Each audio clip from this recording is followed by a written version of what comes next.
मणिपुर से आए एक वीडियो को देखकर दिल दहल गया। पूरा हिंदुस्तान वीडियो में दो महिलाओं को दिन में खुलेआम इस तरीके से परेड करता हुआ देखकर दहल गया। महिलाओं के साथ पुरुषों की भीड़ चलती दिखाई दे रही थी। भीड़ में चल रहे लड़के लड़की को अब्यूज कर रहे थे, जबरदस्ती उसकी इज्जत से खेल रहे थे। इस वीडियो ने पूरे देश को हिलाकर रख दिया। कुकी संगठन ILTF का कहना है कि ये दोनों पीड़िताएं कुकी समाज से थी। संगठन ने दावा यह भी किया कि मैतेई समुदाय की भीड़ ने महिलाओं के साथ ये बुरा काम किया है और सड़कों पर घुमाया, धान के खेत में ले जाकर उनके साथ वो सब कुछ किया जिसे कभी कोई महिला अपने साथ नहीं होने देना चाहती। पिछले कुछ महीनों से मणिपुर लगातार हिंसा से जूझ रहा है दोस्तों।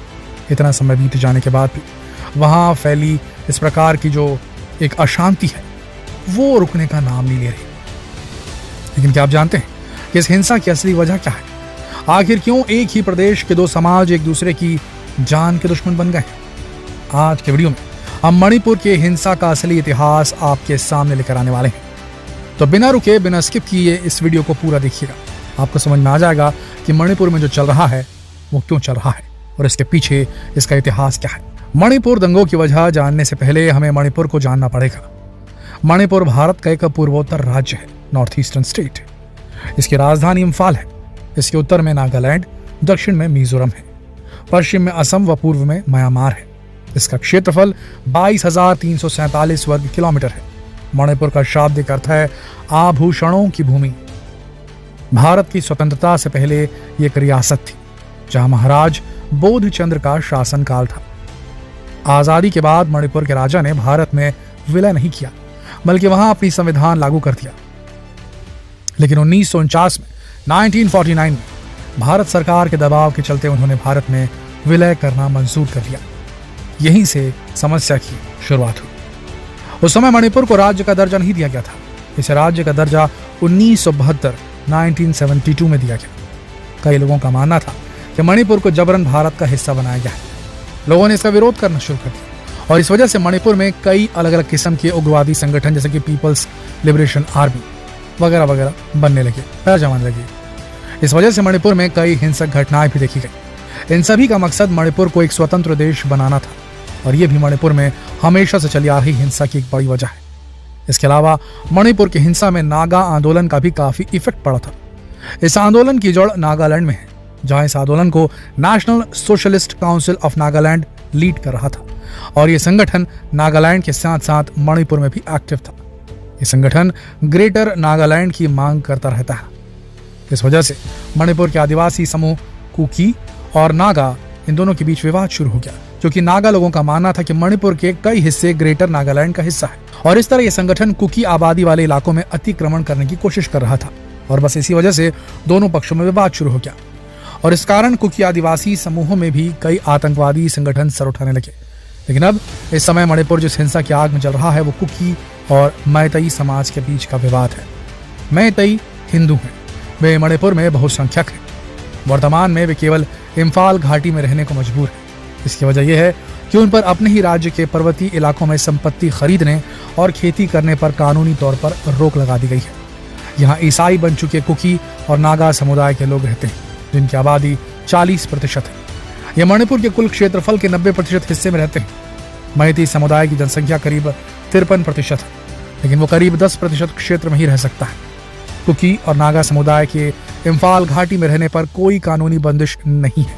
इसी तरह पहाड़ी इलाकों पर नागा और कुकी समुदाय का, तो वहीं घाटी में मैतेइयों का दबदबा है।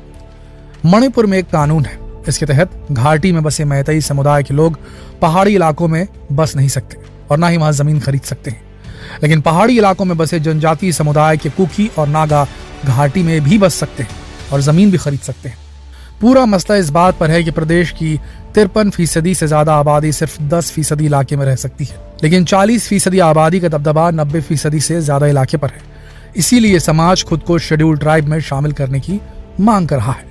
अब यहाँ इंटरेस्टिंग बात यह है कि कुकी समाज यहाँ अल्पसंख्यक है, उसे यहाँ शेड्यूल ट्राइब का दर्जा भी दिया गया है। कुकी समाज मैतेई समाज को ST में शामिल करने का विरोध कर रहा है। 20 अप्रैल को मणिपुर हाईकोर्ट के acting chief justice MV Muralidharan ने एक आदेश दिया था इसमें राज्य सरकार को मैतेई समुदाय को जनजाति का दर्जा दिए जाने की मांग पर विचार करने को कहा था। मणिपुर हाईकोर्ट के इस आदेश के बाद नागा और कुकी जनजाति समुदाय भड़क गए। उन्होंने 3 मई को आदिवासी एकता मार्च निकाला। यह रैली मैतेई समुदाय को अनुसूचित जाति का यानी कि शेड्यूल्ड ट्राइब का दर्जा दिए जाने की मांग के खिलाफ था और यह रैली बेहद बड़ी थी। यह रैली चूरा चांदपुर के तोरबंग इलाके में निकाली गई। इसी रैली के दौरान आदिवासियों और गैर आदिवासियों के बीच हिंसक झड़प शुरू हुई। भीड़ को तितर-बितर करने के लिए पुलिस ने आंसू गैस के गोले दागे। 3 मई की शाम तक हालात इतने बिगड़ गए कि राज्य सरकार ने केंद्र सरकार से मदद मांगी। बाद में सेना, पैरामिलिट्री फोर्सेस की कंपनियां वहां पहुंच गई। हालात इतने बिगड़े कि 100 से ज्यादा लोगों की जान चली गई। और ये सिर्फ ऑफिशियल आंकड़े हैं, असली में क्या हुआ होगा हम नहीं कह सकते। 50,000 लोग राहत शिविरों में रहने के लिए मजबूर हो गए। ये भी ऑफिशियल आंकड़े हैं, असली नंबर क्या होंगे हम नहीं कह सकते। आज इतने दिनों बाद भी हिंसा का दौर जारी है। अब सवाल ये उठता है कि आखिर आज तक सरकार ने मणिपुर में अलग अलग कारणों से चल रही हिंसाओं से निपटने के लिए किया क्या।